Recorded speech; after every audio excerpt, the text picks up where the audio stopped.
Adjang, doon ka sa likod niya. Ng girl, bili. Kaya po tayo mag-operation timbang dahil magkakaroon po tayo ng supplemental feeding next week. Launching na po ng supplemental feeding natin, September 25.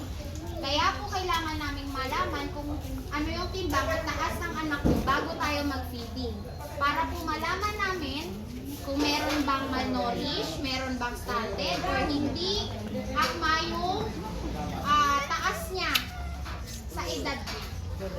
Tapos mga ma'am, announce ko na lang din, hindi ko po na-announce to kahapon. Bukas po ay magbibigay ako ng libro, pero hindi po lahat magkakaroon ng libro. Kung sino po yung nagpa-early registration sa akin noong January hanggang April and May, yun lang po yung magkakaroon ng libro.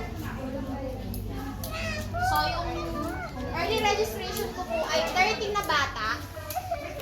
So, yung 10 po na hindi po, kumbaga, late na po ng enrollment, hindi po magkakaroon ng libro.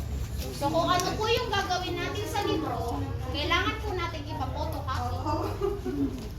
Yun lang po. Pasensya na po kasi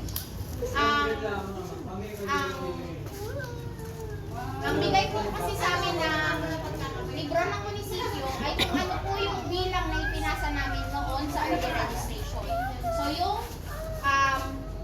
yung pong additional na bata, tinanggap po namin na makapasok sa daycare pero nga lang po, hindi nga lang mabibigyan ng libro. Yun lang. Maliwanag po mga ma'am. Yes.